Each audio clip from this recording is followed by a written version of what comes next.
So you were there that process ilana the night shift na ke no the night shift. Ndava koma you know the night shift si yake. Kwa jandi check in no bikie. Nothing happened. I remember a time Ndikalo that area of pipeline that meter that is mwana usini wokie mpaka nomba. Me I didn't know na newa tila yambe kana yake leuka hapa. Even they spend there sometimes. Na wewe jamaa kengiwe wasuni cousin wako. Yani kwa demu ni my cousin. Ni cousin wako. So nikiti to host. I think I was desperate.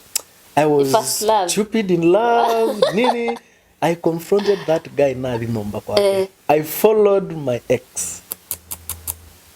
Mpaka alika nomba kwa mwana. Stupid in me. Stove ye bayandi. Mauta mililo tu yoba kila kindu kiyoba you know the setup of a single room anewa matchbox and then on our way coming she made a joke mama Mwangi unajua naweza huwa so to me haikuni hit to mama Mwangi haikumuhit yeye aka respond with a joke amukule lusi watu wanakuacha ona nguko bano we mwana things but I felt like the whole world was just against me. Everything was just breaking. Na kwepo wakwatisi. Immediately aliwasha. Na abia nondo ngoila nekite. The t-shirt was white, it was kind of nylon. And then I had a jeans. They immediately siya kwa tamaki. So no abuiwe mononando. Mom. Bado na mtetea. Ubitu? Na ukwati maki? Geye kwa siya ekana inake. Can you imagine? Na kwa imu wewe. I don't know. I don't know. Wai mkwati emiti. To date I feel like nilikoseanga mamangu sana. I literally I don't know how to put it but niwe aina kosea sima kwa mono. To date they even look at me and ask me nicha mwetu suonia. Nikaenda kwikeo. Nondo to the house ya and whenever they start that conversation una feel inani affecting sana. And the third one was that life was too hard for us in Nairobi and we decided to kill ourselves. So unfortunately mwetu akuyevu. Yes. So now it wouldn't desikieni lakwa neosunge kana neonge yani nobody knows. But now we are coming to know it almost 3 years down the line. Okay? I used to drink to a point. That club in Kericho, they knew me to a point of huyu hata akikosa kulipa we know where we are going to get the money from. Yes. When we see kana kuinanzia ya mituki muno na ukunewa bonus itina wa kuva credit cha Airtel witumia M-Pesa na indi oza simu yaku kana waseka notebook akubala andika sindusia bata muno wandike undu ukathoa credit thini wa company wa Native Images na indi thini wa M-Pesa utine paupa la wandike lipa na M-Pesa wa vithibupe lipa na M-Pesa with there uthi kwa option ya enter pay bill number niyo no isu niyo ya bata muno byo 33555 665555 na indi no itina wau withi uitine kwa account number wiki ya namba yaku ya Airtel ila ne numese kana Telcom na indi itina wau withi kwa amount wiki ya shilingi la ukwenda kweki either ni 10 either ni 20 either ni 50 either ni yana either ni ngili umwe na indi itina wau wiki ya M-Pesa pin yaku na indi ni kukulia kana no kwenda kuthoa credit cha shilingi 10 shilingi 20 ndeni wa company wa Native Images na indi weku with wa credit ndukabikie na usemba ndukani kana wiku ule umya credit ba wina simu yaku as long as wina mbesa M-Pesa ni nobikia kuthoa credit ndeni wa Native Images.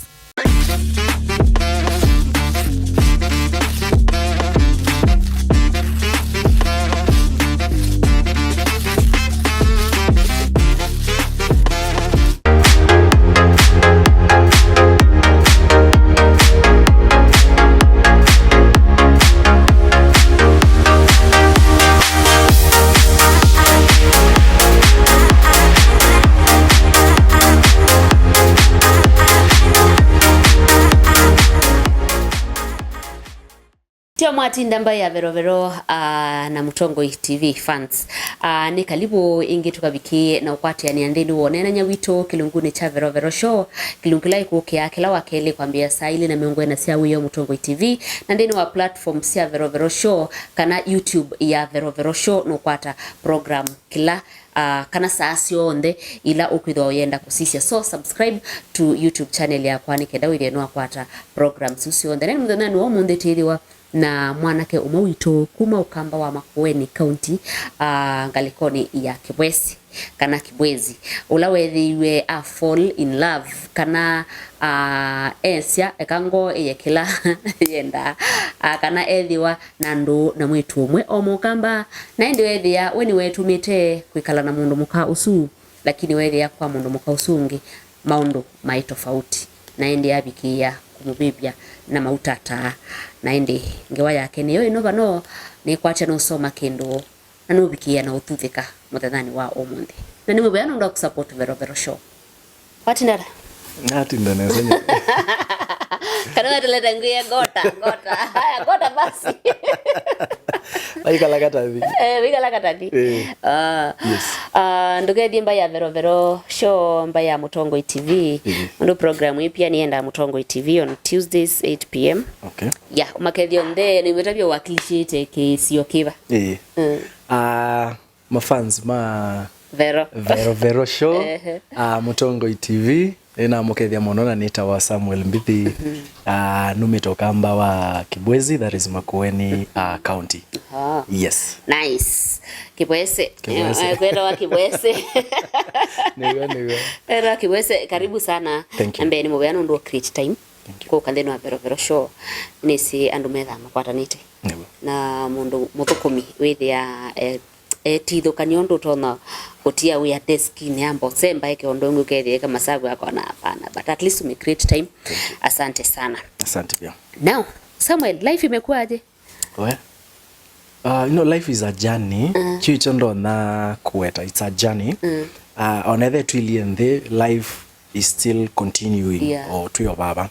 So life the end ups and downs. Kuna time unajipata kila kindu kiende onesa singo kethia siendo no sia thina but at the same rate we both nasia we don't give up. We have all solutions for everything within ourselves. And maybe through talking through consult ando kumakulio kindu chapi kababe kawata siendo sia muthemba rose, but life is a journey all through. Sure. Yes.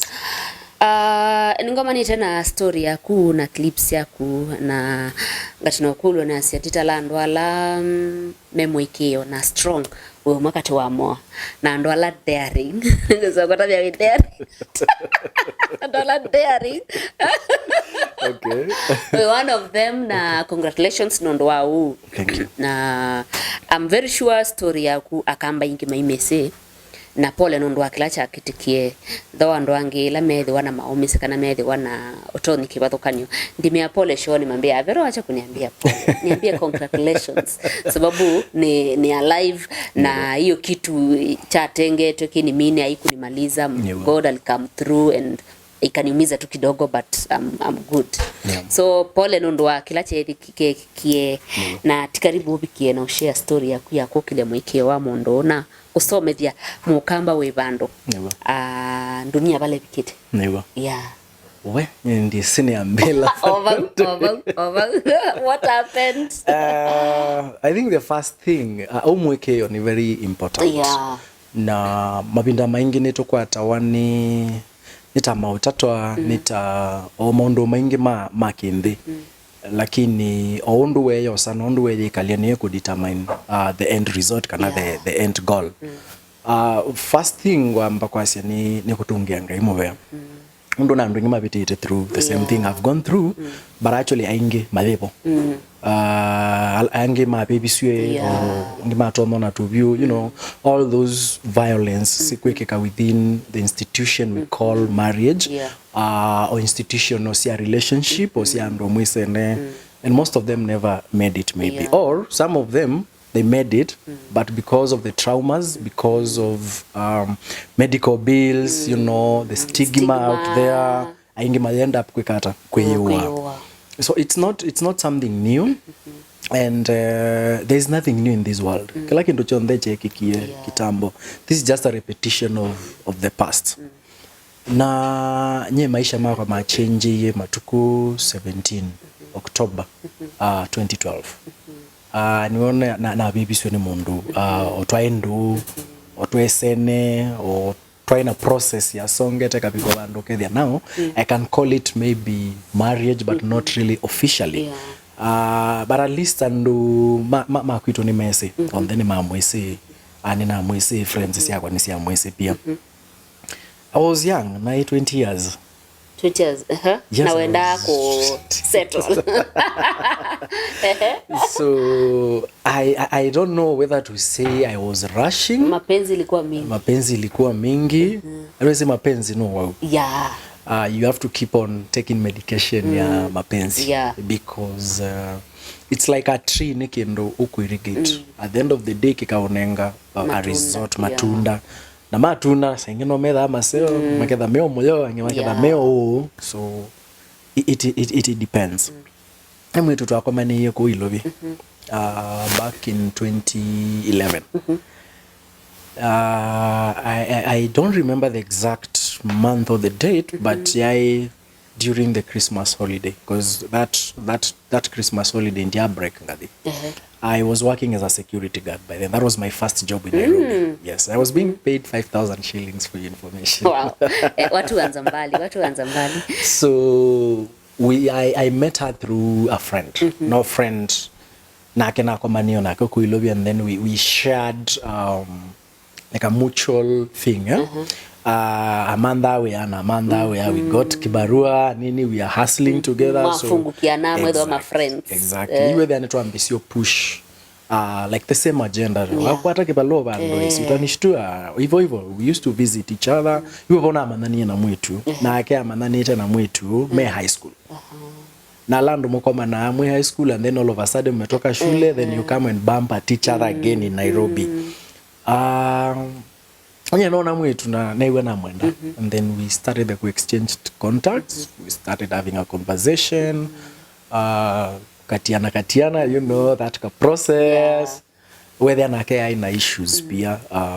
Kula weka like ala na anti waka.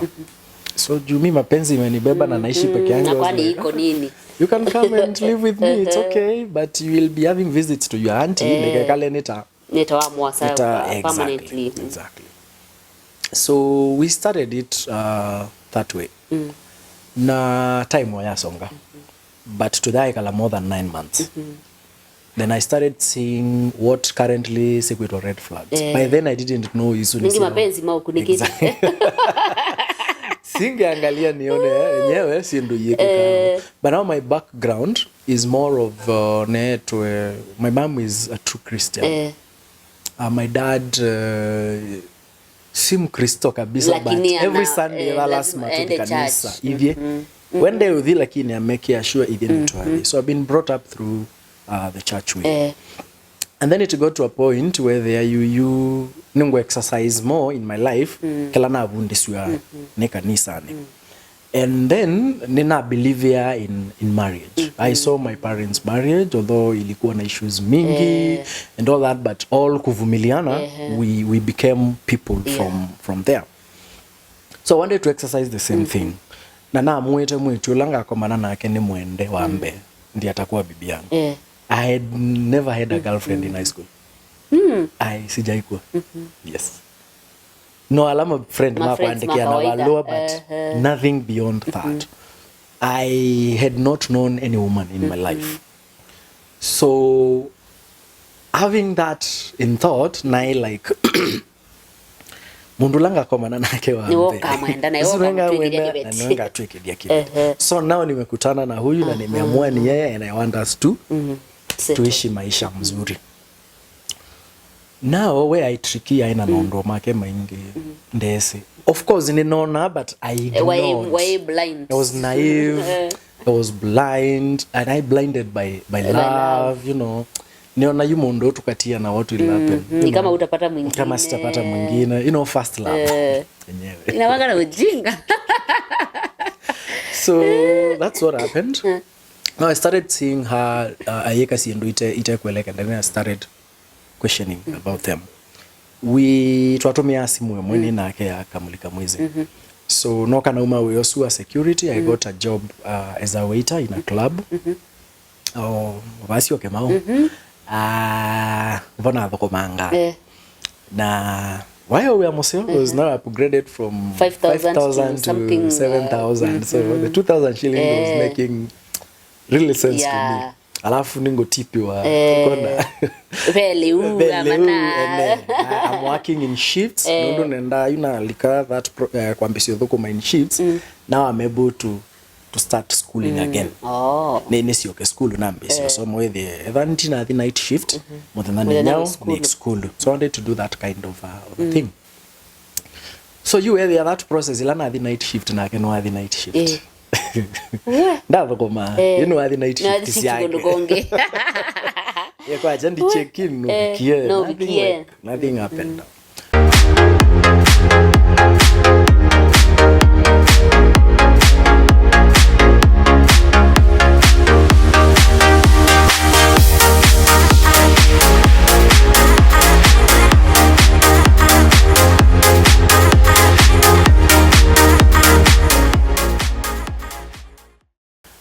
But there was this frequent person all the time watinda kuneta simu. Me, I'm that kind of a person. I will not question you from day one.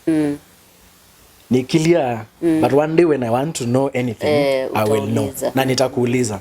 Na ndio kuulia ni kwithai ni noni, ni ukulia nono ni nonete mara mingi. That's how I behave. Amwache tu anasumbuanga tu kunipigia simu nini. Okay. Mi sioni anything. Basongo mio kadhaa. Then one day my neighbors were telling me that something going on in your house. You ndito koma we our security na kala side si pipeline out transami. But now when I got this job at club in Siokima, I had to move closer to the and then with the due to me a lot of fare transport. Asengi tuma shift tuko there. Ndo kwata means of transport back home. So ya bidi ni thengengie pakube na job. So na kwa ataka sumbo kama bati na iba around 1,800 a month. It was very affordable. Now from there to work, it's a walking distance. And I'm invited to Ekalemwe wa alea. Ambia we tiwa classic. Na yu mundu akwete wa class chuna we mwenende none mba yake. So where they having a lot of issues and me, I was like, no, I'm doing this for me. Still lazima ukue. But it was still hurting.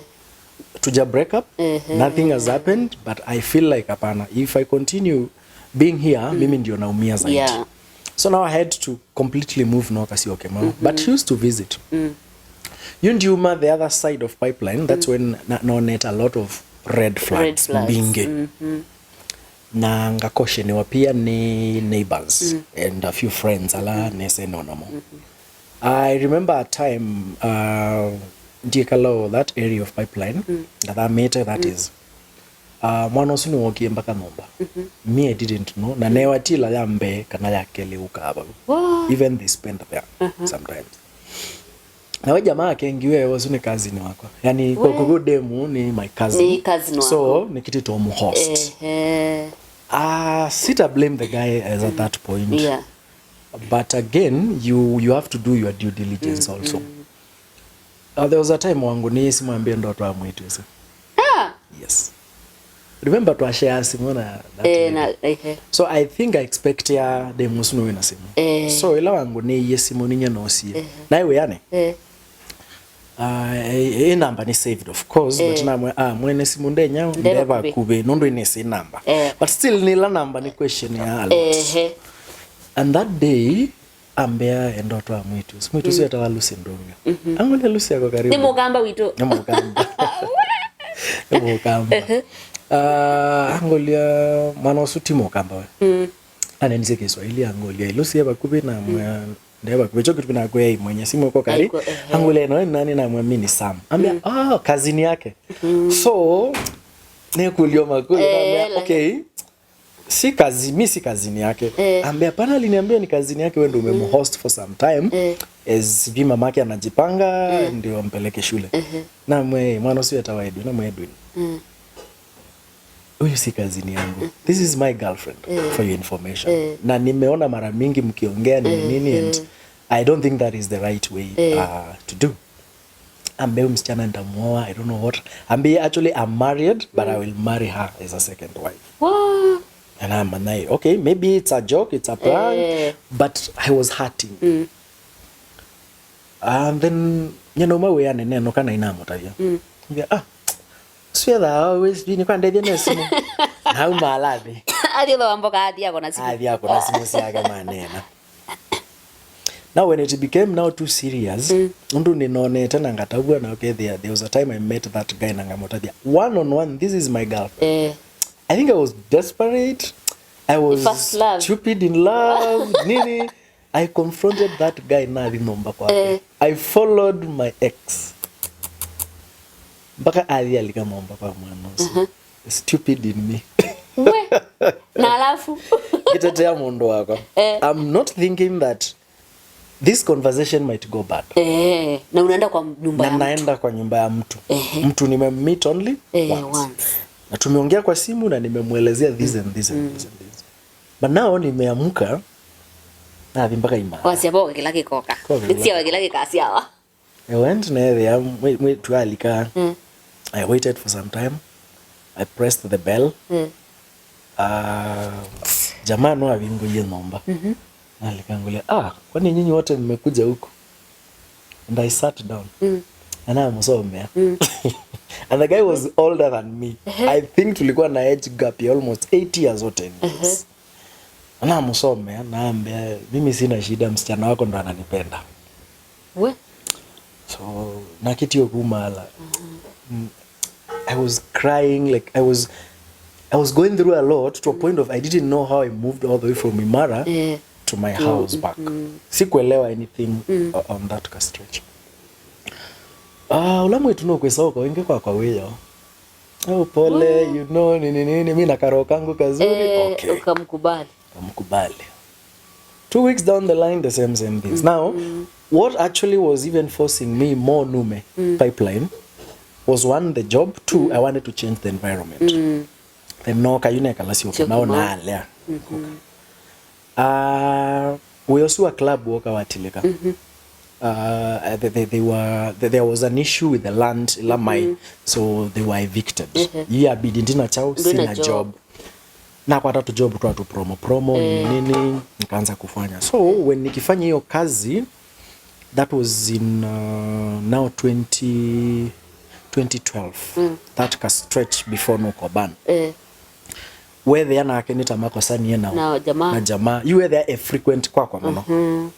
Me, I'm not seeing any red flags. I'm just naona si ndo. Wasianga ino watungia ngoya. Aimbe adhi kwa anti wake. Me, I'm like, it's okay. But unfortunately, later, no, kiene there, we were not only two, we were many. We were many. Wow. Even plotis wekala kwa anti wake, there was another person. Hapo tu. What? So I don't know what I was dating and what I was doing. Now, when Ilana became most of you know, there are some things are within my control. I have to take control over things. That is when hell broke. Because now I became serious. I was like, now I'm too easy. I'm too young for this drama.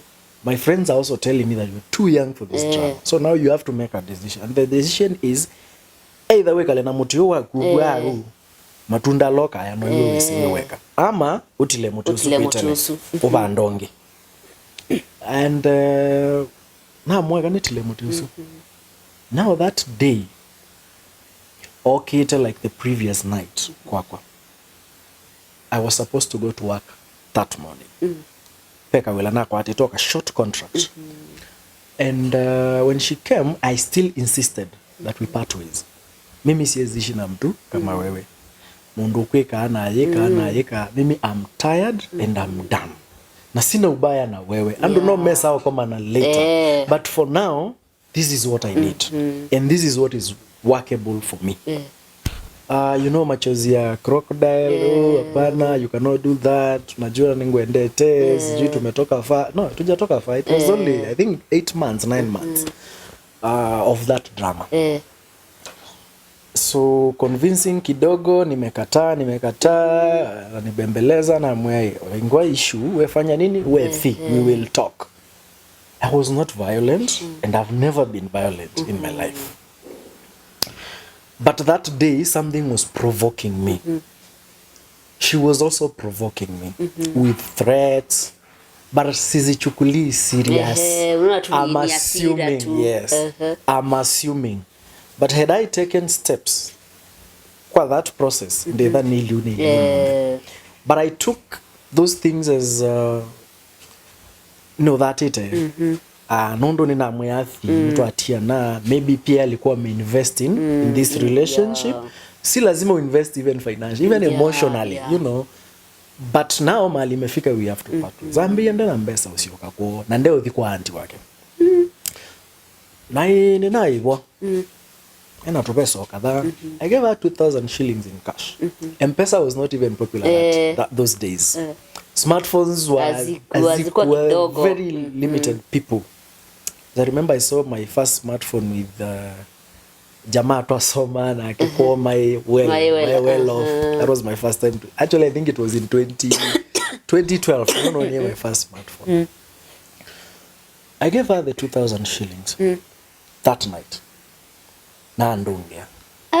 Na mwai, apana, use this for your transfer. Actually, she packed. Ngwasi yake ilawa inasema she packed. We were young, all of us.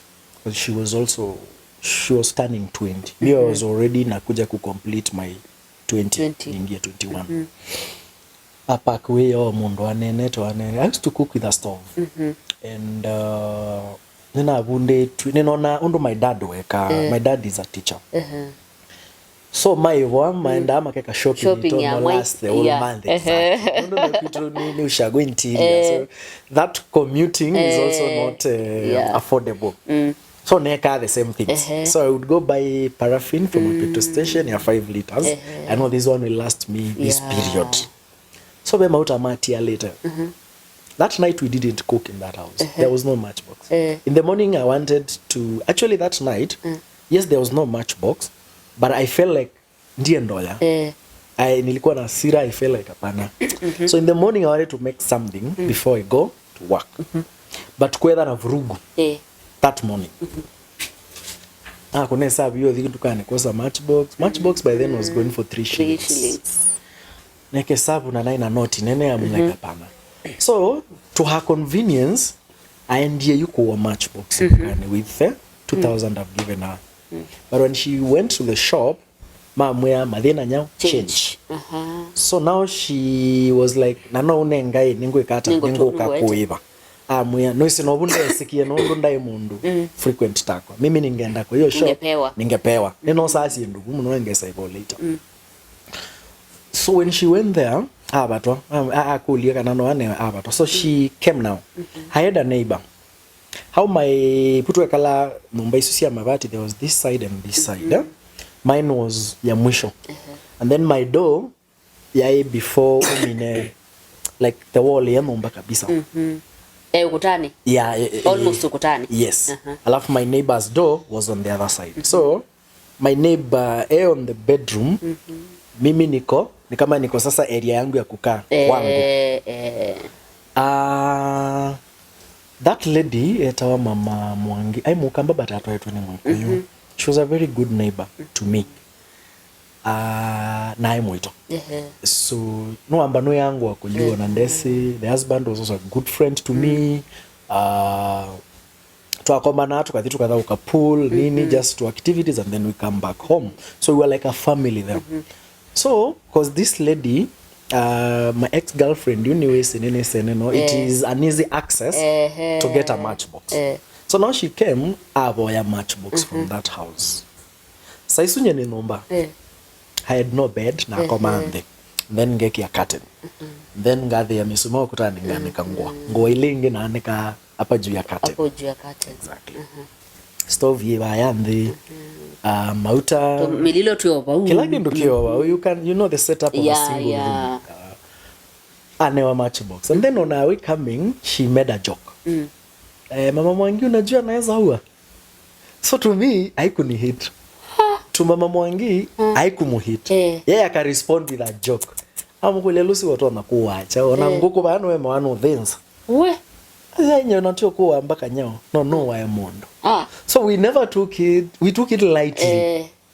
Ni asira, wana joke, nini no mese, ne, and all that. So she came. Ela okie. Number there was like a minute of silence. And to me it was like kalata umenendo dinyao weyane. Because already Nisha Wells almost 5 hours in that house. We also know that nilikile saa ile I had to text my supervisor where I will not make it on time.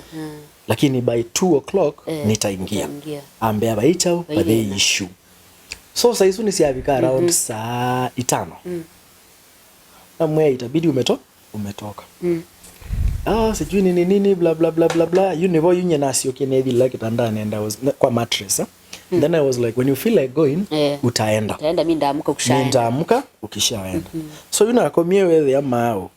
Iko kwa floor, but hii mwili ingine iko kwa mattress. Anawasaka pillow na hiyo baadhi, mimi nikapumzika. So that is the time she got time ya 10 ya mauta. I didn't see that, but according to the police alamoki and the investigation, hiyo mafuta ikumwagiliwa hivi. Iliekwa in an open, something like a cup. Ikarushwa na nakwatu. Because if ingekuja na kamtungi nimwagiliwe, ingekuwa rahisi for me to prevent. Yes, ningemwagiliwa mafuta, but ninge prevent kuwashwa. So that never happened. Oka newi otune kisiwa mauta and then it is very irritating. Ikaningia kwa macho, ikaningia kwa mapua. So I was feeling that irritation, nasikia itchiness. I'm confused. I don't know what is going on. Sijui hata ni mafuta ama ni acid. I know nothing. I'm just there like sijui what is going on. I'm just confused. And then within, I think that thing didn't last more than 5 seconds. But I felt like the whole world was just against me. Everything was just breaking. Na kwa wakwatisi. Immediately aliwasha. Na bianondo ngoila nekite. The t-shirt was white. It was kind of nylon. And then I had a jeans. They immediately siyakwata mwaki. So niko pale confusion. I don't know nijizime. Sijui nitoke nje. Nimeshout. People have come, people are trying to calm, yani ando mejaribu kumanda how they are going kuzima hii moto pia wameshindwa. So now naumalile nzanze mbete because we used to share washroom. If you ever lived in pipeline you understand. So kuna drum inaekangwa ya maji. Kimaliza kufua that way mnaeka maji. That is the water I used kujizima. Maji chafu. So nilieka hiyo ndoo immediately. Na nikajimwagia na hapo saisu wa kukwatia yako wapi ameenda ama ametoroka. But asemba na nduma boda boda because where I used to live there was like a stage, so when the ladies were shouting they alerted down na mama na asembete, so asemba no akwato atungwa. So that's the time, you know, siwe na yuanza Mbithi obosi ya Momba because the house was also burning. My clothes were burning, nini. I don't know. I was totally confused. To date, I've never understood that day clearly. But uzuri wangu have a photomatic mind. Everything is in image form. I might fail sometimes to pick up clearly, but there's an image disturbing me on my mind. So no, abuiwe mononando. Mom. Bado namtetea. Ubitu? Na ukati mwaki? Ngeye kwasi ya ekana inake. Can you imagine? Ako waimu wewe. I don't know. I don't know. Waimu wewe. Waimu kwa emiti. So the only contact I was remembering is at that time, and the easiest was my cousin's contact. Ekala Nairobi. Nikapeana namba yake ya kunewa simu na wasoto watu hawa tuesililiwe Mlolongo police station. Askale moyo ene mambona Mbithi. And then I was in a lot of pain. to a point of now the pain is not pain anymore to me. Sasa ni kama nimekuwa used to it. No betwe nilelo masuka nini and all that. Actually I was naked. I was literally naked. Askari wakachukua msichana ameke andini then newa upelekeni wapi? Hospitali kwanza. So I was taken to Shalom Hospital. From there I don't remember anything until admission. I just found myself in a ward and I'm it's day 3. Wow. And I don't nothing. I cannot remember what happened. They're trying to ni kama resuscitate my memory, but I wasn't able to recall anything. That's when I found my mom had come. My dad was there. My cousin was there. Some friends were there. And then mom was crying. To date, I feel like nilikoseanga mamangu sana. I literally, I don't know how to put it, but niwe aina kosea sima kwa mono. To date, they even look at me and ask me, nicha mwitu suoni, nikaenda kwike. Nondo to the house ya and whenever they start that conversation, unafeel inani affecting sana because I realized that it traumatized my parents also. It was not their wish or expectation, and maybe to say the beauty thing was they knew the girl. Then I'm introduced it even to my parents. And they knew her. Na so now the question was why. Up to date we've never answered that question. Why? Naito Shalom nekalile around 2 months. Let's say 1 month and some few weeks, and then I was discharged. During that period, in Hospitali, the investigating officer came to the hospital. Actually, okay, the first week. Na angolio siendo na mwelezea what happened because there were contradicting statements pa ya Mlolongo police station. The first one was mwetu aisi no kundia na naamwa kuibebia. I think family yake, maybe friends make, some people she was consulting told her to change that narrative again. You have a story in favor. Yes. The second time, Asia stove yeki olipukandewa. Okay? Because even the investigation, the police were really pushing a lot. Even my friends and cousins, they were like, hapana kitu kama yezi happen. And the third one was that life was too hard for us in Nairobi and we decided to kill ourselves. And now there is my statement that uli ni choma.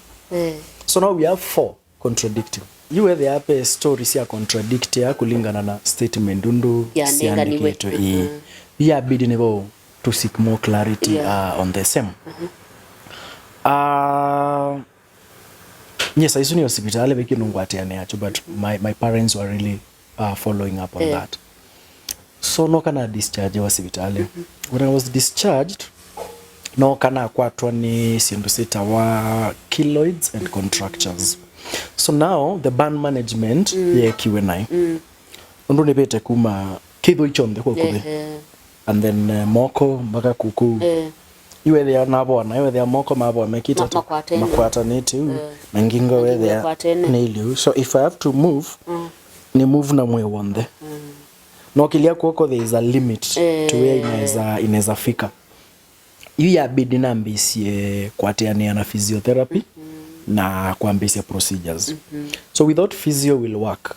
But when we see kana kwinanzia ya mituki muno na ukunewa bonus itina wa kuthoa credit cha Airtel witumia M-Pesa na indi oza simu yaku kana waseka notebook akubara andika sindu cia bata muno wandike undu ukathoa credit thini wa company wa Native Images na indi thini wa M-Pesa utine paupa la wandike lipa na M-Pesa wa bube lipa na M-Pesa with there uthi kwa option ya enter pay bill number niyo no isu niyo ya bata muno byo 6655555 na indi no itina wau withi uitine kwa account number wikia namba yaku ya Airtel ila ni numese kana Telcom na indi itina wau withi kwa amount wikia silingi la ukwenda kwekia either ni 10 either ni 20 either ni 50 either ni yana either ni ngili umwe na indi itina wau wikia M-Pesa pin yaku na indi ni kukulia kana no kwenda kuthoa credit cha silingi 10 silingi 20 then wa company wa native images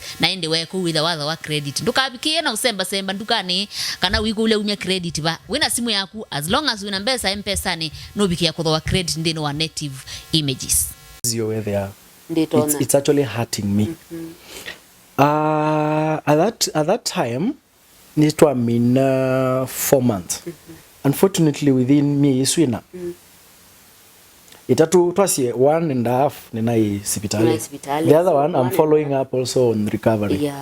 So within a period actually 3 months kesi ni ya muiwe na yecho na ya dismiss wa kotini. What? I know nothing dia itwa kotini sio no more as a witness. Sijawahi notify any single day that there is a court proceeding inaendelea kuhusu issue yangu. Ni dhieto nyeta complainant. So kesi imeamuliwa na yecho. Na asima kama ambe amboboa. Yeah, kuboi kwa maana. Yes. First and foremost thing ni wewe your health. So once you get back on your feet tutajua hizo vitu zingine. Mwi sasa isu yu madhese. Ona kwa ndisi. Ni 9 months ya 2017. Nilijua in 2017. So all that time let me focus but one day. But now, yes, now in 2015 something happened. There was a conversation in one of the radio stations about feeder, I don't know about deadbeat dads, I don't know about what. And then I was mentioned there. Why? Because a story and I can relate. I can relate with that story. So unfortunately, mwetu akuyegu. Yes.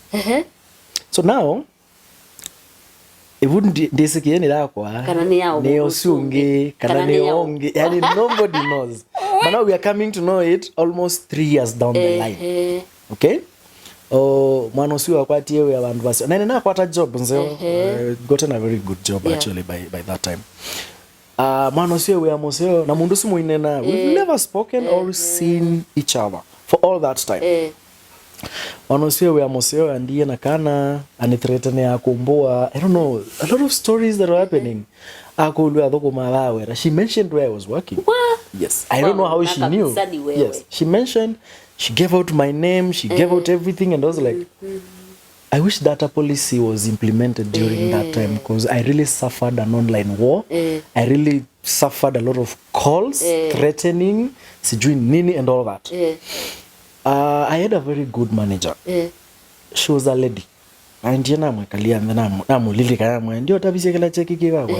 Now today this and this is happening. Today I mean 1 hour after I've had that discussion with her, she told me take leave, go handle that matter, na urudi. Na ikericho that time. Before at my workstation, I got a call. From feeder, someone sijui alikuwa anajiita nani from feeder, and they are serving me I don't know what, na kama siwezi enda watatumana nichukuliwe, you know, threats. So I sat down and I will not suffer this alone. There was a client na surveyor bunadokuma.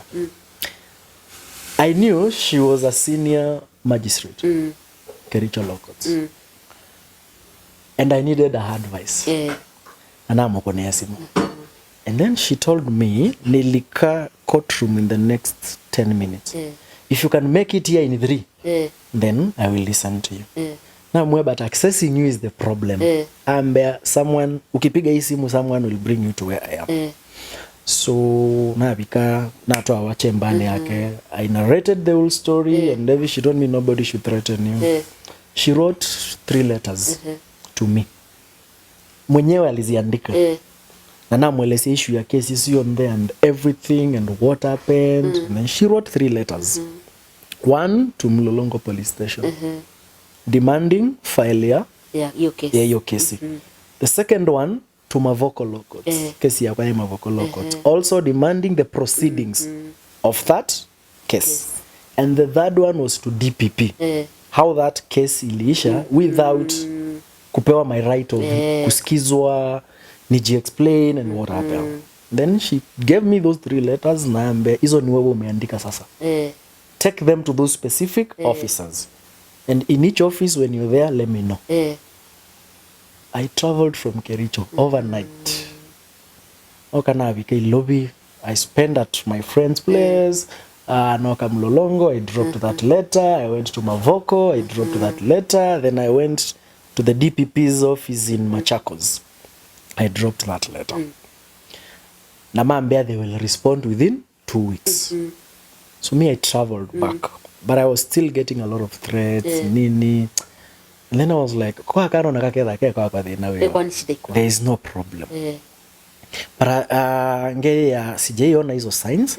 Akujai kuwa na that discussion at any given time. But things happen. But I maintained my calm. And then I started doing a lot of consultation because I was depressed. You know, we think being depressed is getting admitted to Mathari Hospital. No. There's something we're battling silently without knowing. So that's what I was going through. But I Nabikitela level, okay, I'm not talking to people. My best friend became alcohol.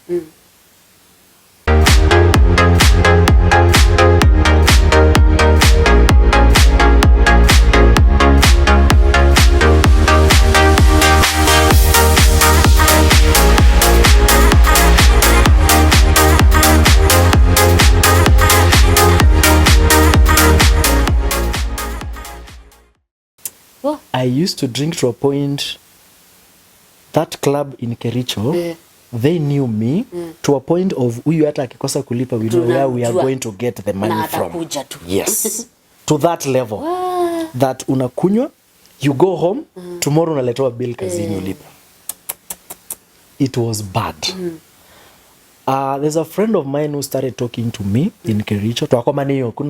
Then he was telling me, bro, this is not normal. Can we talk?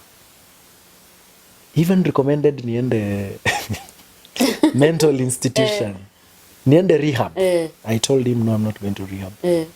I will deal with my demons the way they are. I was questioning God. Like, why? Why me? Mbona umenieka hii level? I used to be one of you. Nilikutumikia at my youthful life. Now this and this is happening, you know. I was questioning the existence of God. I was questioning a lot. When I started talking to that guy, he's not a psychologist. He was just a marketer like me. And we started to connect. It became easy for me. We used to talk every day. Ananitumia contacts, hebu pigia huyo muongee naye kidogo. Alikuwa na watu anajua. So when I started opening up, I started feeling better. Vitu mingi nachukulia ni ngumu, they became so light to me. And then it moved on that way. So by that time, sasa nangoja kurespondiwa, ndio nilipigiwa simu from the office of DPP Machakos. And then I told them, you can email me hizo files. Then they were like, no, hizi lazima ukujie physically. I had to come back again. And that is it was after around 2-3 months. That's when now they were communicating back to me. I know nothing about law.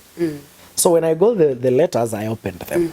So nikasoma, I'm not understanding what is going on. So I took photos. I now had a smartphone. So I took photos, nikatumia yule magistrate.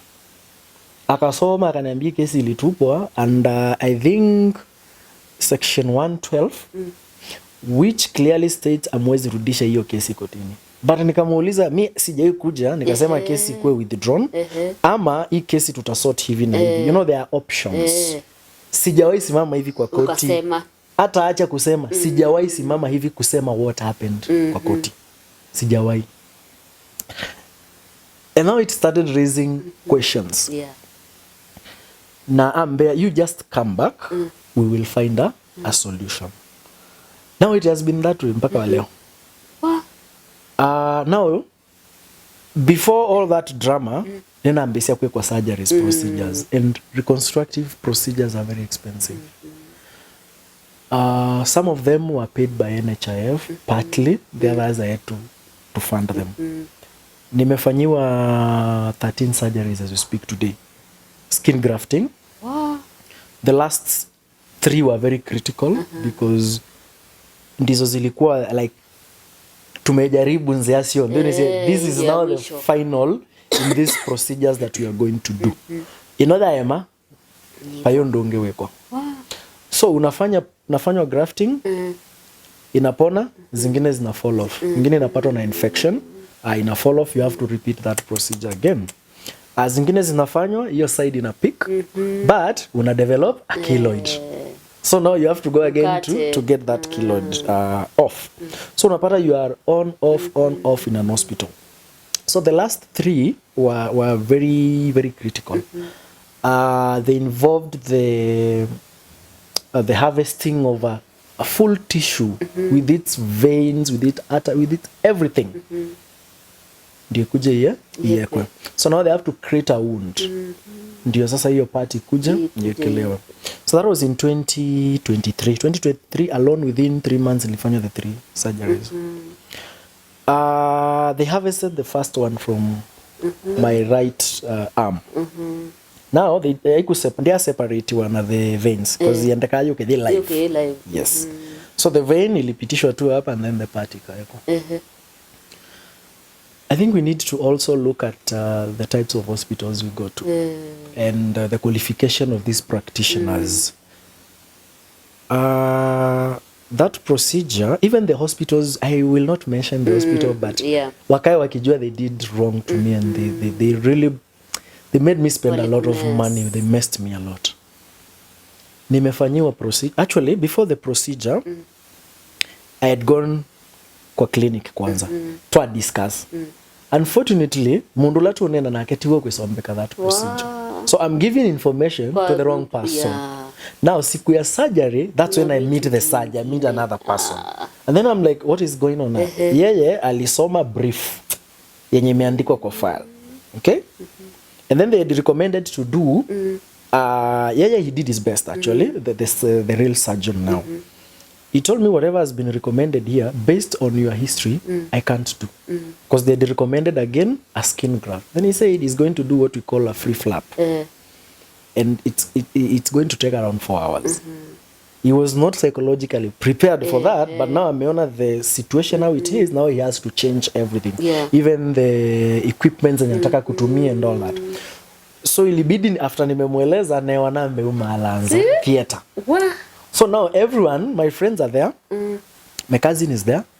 My fiance is there. And then they ask me what is going on. Naambia na one day. Wana mbetela ngengiba. My cousin, she's very bold. She walked in there and aliuliza tough questions. And then at least this guy gave us hope. Procedure to deposit him, but everything is set. So now, kwa that procedure, it took around 4-5 hours somewhere there. You know, umwe theater watu wa recovery room. I'm telling you, the pain I was in, ile pain nilikuwa na ile ya kubanz sasa, was in a lot of pain. Morphine was not even working on me. Nimeletewa dawa. Now, the funny thing, that hospital is not well equipped. They have to ask for madawa from their branch, which is almost 27 kilometers away from there, Seattle, to that hospital. Nitomie. After recovery, I'm supposed to be taken to the ward. The theater is on the ground floor. Lift yao ifanye. So now I have to walk. And I'm going to mwina stretch and my friends can carry me. I'll be like, no. Na tembeye stairs. That is like after 3 hours after surgery. 6 hours.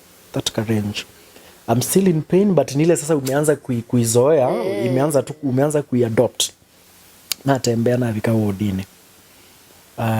Masama visit maithe lile nini, they made sure nimewekwa vizuri and then they left. And then my fiance was like, ndikwenuka netiwa mwana uzuri kwitoteva sana mama no simbali you can just at least I can raise my arm I can make a phone call in case there's anything, there's a button here, if there's a problem I will definitely alert the relevant people. Na mathi twewe na mathi. Do you know I started bleeding from around 2 a.m. mpaka saa 5 ya mchana. Naimba. They call it's a condition called hematoma. Naimba. The whole bed is full of. To me, I've sent instructions. My brain has already sent instructions that ninetana, but hakuna sauti imetoka. Neno ukililia kwako, my brain has already told my arm pine ya button yesu. So to me na feel nimesha finya but sijafinya. I was alone in that ward. What? The whole night. Clean and when wakio Mbithi ya bukwacha. Around 6:37 yalikuja akanipata. Then akaenda akaita daktari. So they tried to arrest this problem and up to Satana. So when now my friends came, moketo mbona kwacha, engine mindete weani mabato. So they were like, "Ai, kwani kutoka tena mama hivi." But when now my cousin came and my fiance, they said no, lazima tu chumo tubata. Lazima tu. Na eba mundu sundebo mtu tabiende chao, ndebo tu ekaletu yere. No, nikashida kidogo, nini we are sorting it out, blah blah blah. They stormed in, cha lazima. Kama Mbithi ya kama isi situation. Sayo nimefura yani onoke wazuni sana. Takata. Mwe wonde imefura. So one mistake they did, I think they stitched the veins. Wow. So nikaanza kuwa na backflow ya damu. So my cousin and my fiance had to call the surgeon now. So the surgeon has a procedure quicker in a different hospital, but he's sending someone immediately. Do you know the other person who was sending corrected a problem in almost 6 hours within 5 minutes? And that's how everything. I had even turned pale. Now I'm busy turn color. And then we demanded I get discharged from that hospital. So now nikaenda to the official clinic here, the other surgeon, the surgeon who did the procedure now. On getting there, na admitted a few days and then I was discharged. I went home well. But one of the flap vililetwa, one of the side died. Yeah. So nikabaki na one side. So now hii side moja yezi side ya cause ilipona na ikafura. So you have to kutoa yote tena muanze surgery afresh. And now the first procedure is they call it I can't remember the exact name, but it's more of kwanza tusafishe. Na ukae 2 weeks with a wound and then you come tufunike that wound. So that was the second one. Now the last one, I managed to talk to the surgeon now in depth. And then he told me that he's not the best person for that procedure, but he's going to get me the best doctor for that, the best plastic surgeon. And he's very expensive. Because that procedure alone ilitukula 1.5 million. Wow. Yes, 1.5 million. But it was successful. So it involved the harvesting of now a muscle from my right leg. Mpaka yumie arteries. So they had to truly harvest it. It's a procedure that was planned, well planned, well executed. Na wewe na prepare pia psychologically. Ndo atueleti atuya okay, you will not die. But it's a procedure that involves a lot of things because they have to use the microscopic goggles and all that for the harvesting and all that. That took 10 hours. Yes. That took 10 good hours. Then they harvested, nikaekwa. I was okay. I was not in pain. Like, normal. Yes, but I can't move. Why? The way that flap iliekwa, their positions I'm supposed to sleep. Nakomia na mwongo for 2 weeks na varo blisters there. Wow. You're not supposed to turn.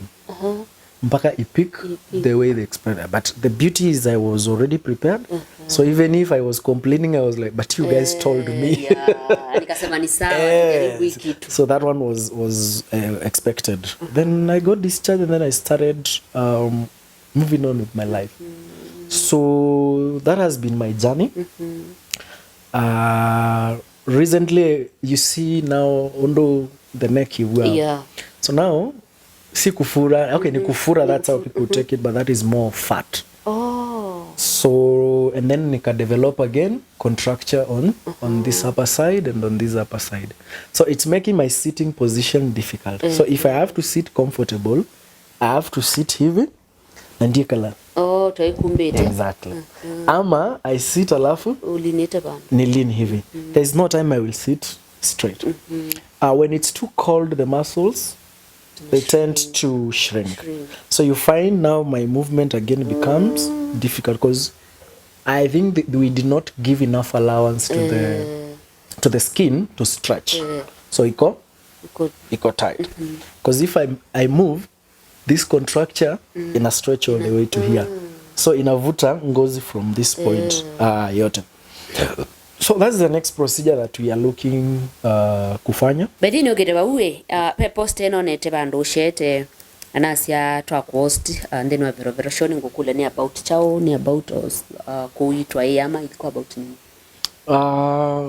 no process isu si ya kuitwa which I know is one thing na netekilile nyeta mundu siezi rudi 100% undu na elite undu nombiwe and for your information I don't have a single photo of how I looked before I got banned. Except ilane moini na ni high school. But after high school, sina anything that I can clearly tell. Yes. So it's part of reconstructive surgery because reconstructive surgery is continuous, especially siabans. Tiki ndoke kwa one day and then keidela. The other maybe conditions kana development sikika after the procedure also. So that's where you saw that post looking at it's a medical appeal for people to help me and for people who believe that we can create a good society without war, we can love each other without scars, we can like you can leave a permanent positive thing to someone than a permanent negativity. Yes.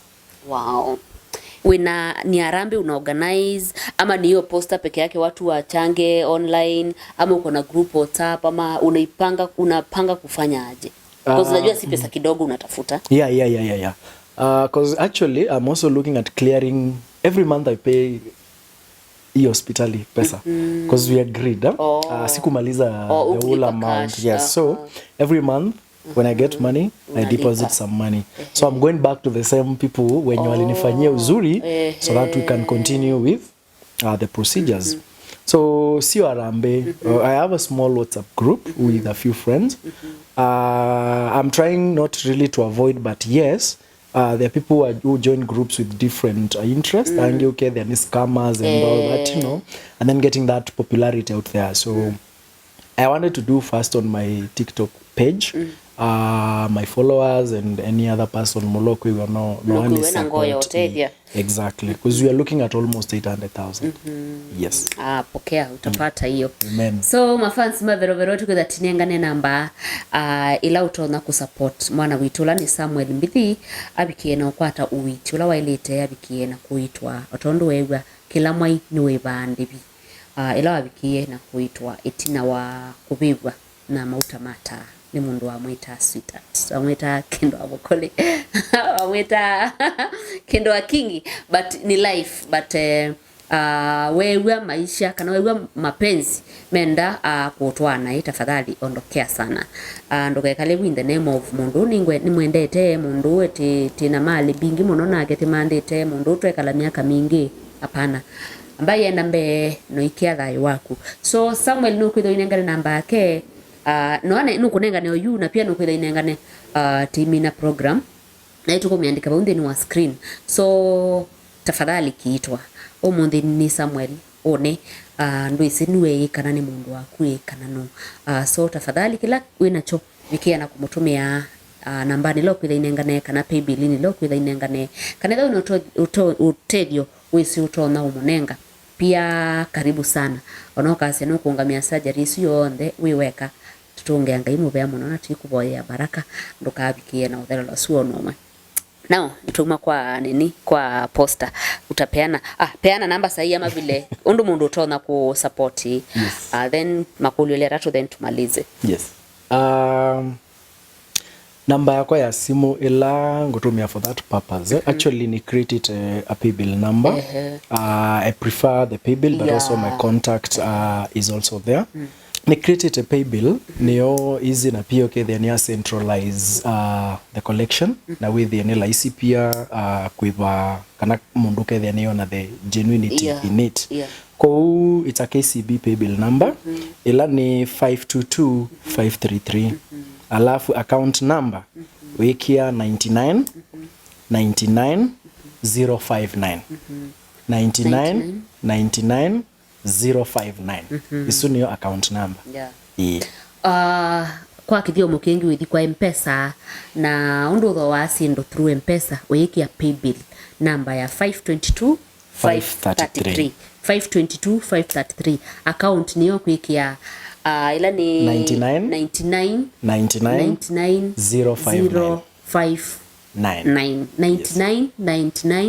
059 isu niyo account.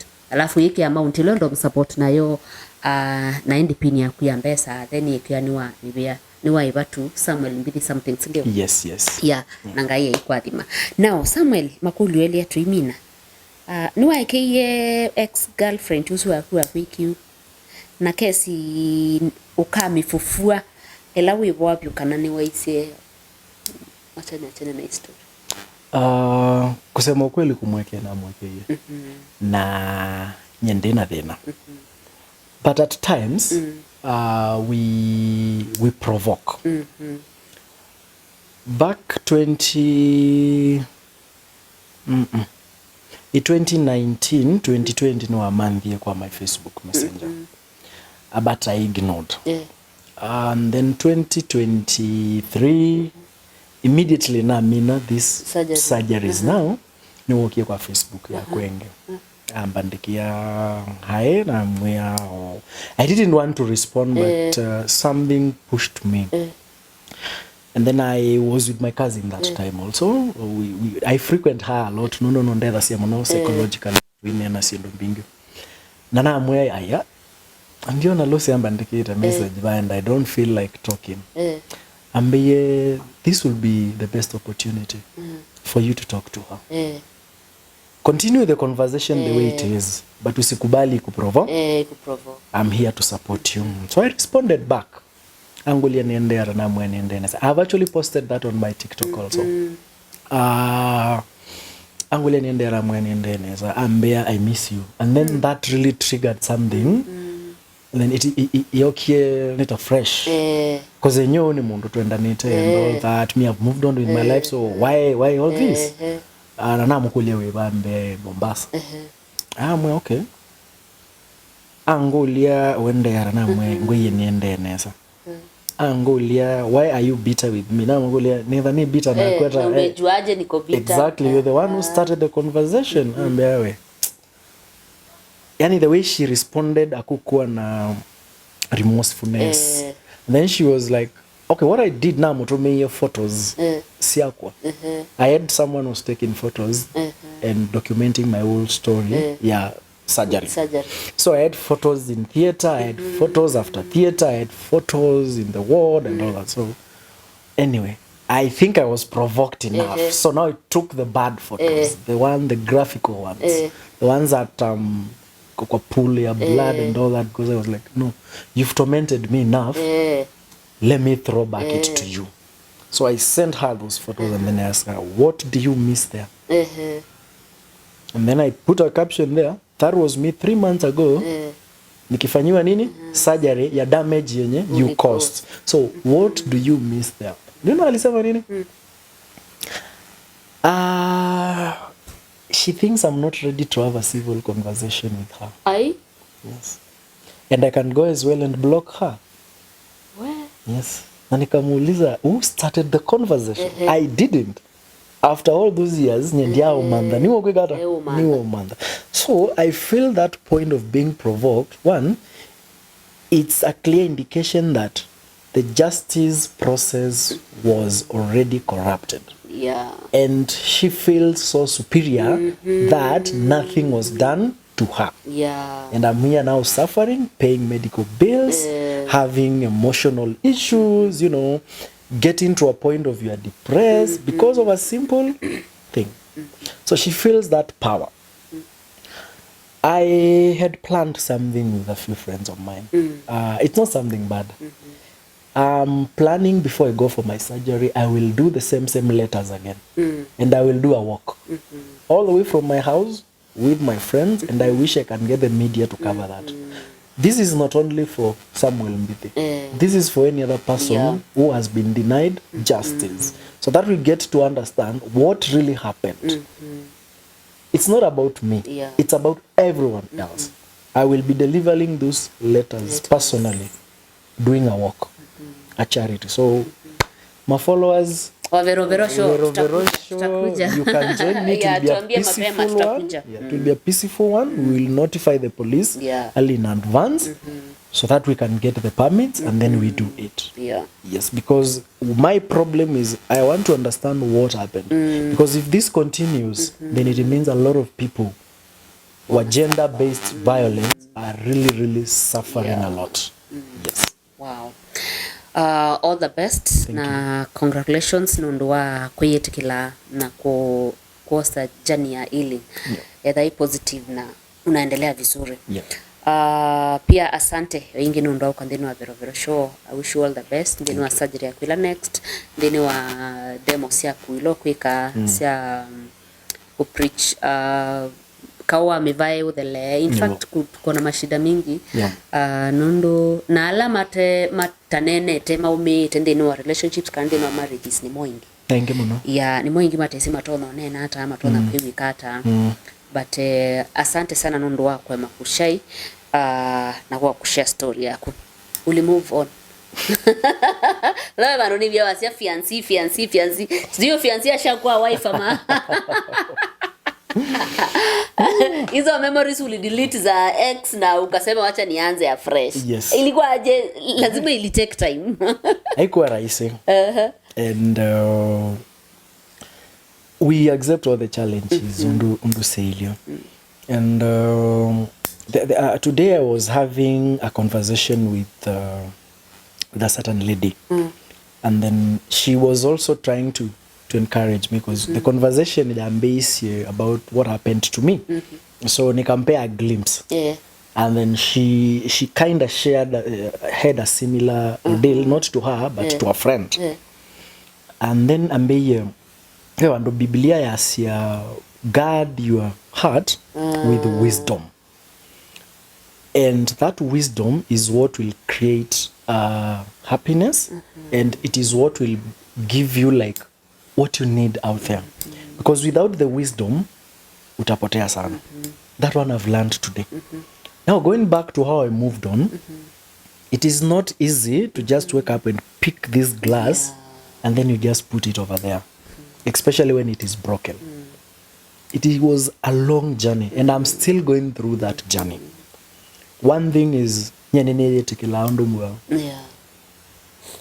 I have suffered in the hands of feminists on social media, but I've never given up. Always ulimfanyia. It is always ulifanya nini. Yes, kuna mtu mwingine niliona kwa comment section anasema lazima kuna kitu ulifanyia huyo madam aezi fanya hivyo bure. So we are justifying a mistake. And if all the time we keep justifying why you did something, then you are part of the oppressors. You're making the survivor or the victim look like they are the problem. And I've seen that a lot with it cuts across both genders. Manaume akipost something happened to him, the ladies are there bullying. When a lady posts, the men are there bullying. Our society has been designed in a way that if you provoke a woman, then you will get the wrath. Okay? But that is not the reality. The reality is we are all humans. But remember, we are not all humans. Tuna human, na tuna human animals. And when you look at that narrative, you will understand why. Hello, you have lunch with someone. Immediately wamina, and then someone umwese okay gulia. Wisa lunch na nzoke suneke. because already they have seen something bad in them, or they have heard, or the person has done something bad. And then someone will be like, we salanza tanganya, also you know, that even soothes you. It took me a lot of time. It took me a lot of counseling. It took me a lot of reading. It took me a lot of alcohol. I mentioned that. Yeah. Like I tried every bit to forget, to a point of I hated ladies. Singeongelesha mwanamke. Like I have nothing to do with you. Not because I hate you. I just hate the experience. So ikanifanya nikaeka watu wote the same level. Yeah. But as time went on, I realized that andoango mena nongo so menda. My mom is a lady. I have sisters. And if I become negative about women all the time, then I have nimewaeka pia kwa hiyo category. Nikaanza kuongea na watu. My cousins also started doing the real counseling kwangu. I had gone through a little of biblical counseling. But my cousin is more of a psycho counselor. Now we were talking the facts and the reality. Not what the Bible is telling you that God loves you. Of course he does. But now there's the reality of how you are going kuonekana pale inje and how you are going to embrace it. Nekia gloves all through. No, I was afraid of the stigma out there.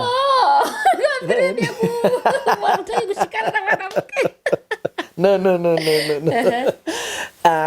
Now avoid the stigma out there. And then where you are in a public place and people are looking at you with weird eyes. What happened? You are not ready to talk, you know. So I was avoiding all that. Najifunga this scarf. So you will see there's a problem with that person, but you cannot clearly tell.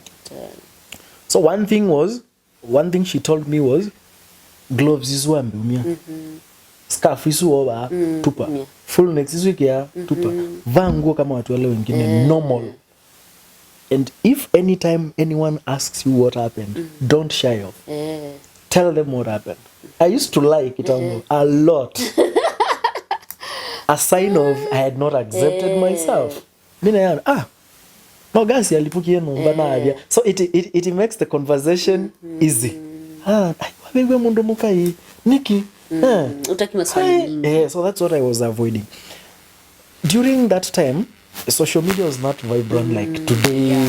Social media started becoming vibrant time ya COVID. Yeah. We were all idle, we were in the house, internet, So that's when most of these social media and then I also became kinda afraid of posting my story. Watu watanichukulia aje? And then my fiance, suweke ongea chenye wanaweza ongea.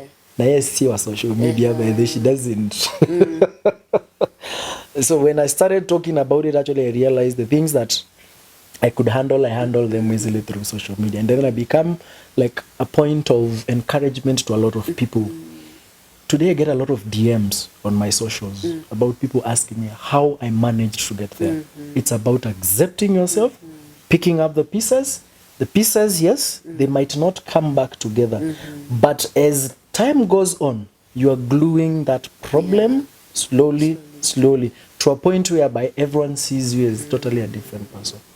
I'm not saying that to impress followers or anyone. I also have my highs and lows. Because this is a permanent scar I have. Siwezi imaliza. So anytime I look at it, it triggers something. But what I've done my best is I have not allowed it to affect the way I'm going to live. So vile niko, najipenda hivyo, and I live with I call them tattoos actually. Wow. Asante. Ngaina kwa thime nundu wa kutune into Verovero show muthenya ni wa mundi ethiwa na evinda icio Samuel ni mubea oingi nundu wa kuka next time tukane na yolo wa wimi nundu ni swendi no field ya wimi na wikethia wana green life sana. Thank you. Asante. Thank you. Aya.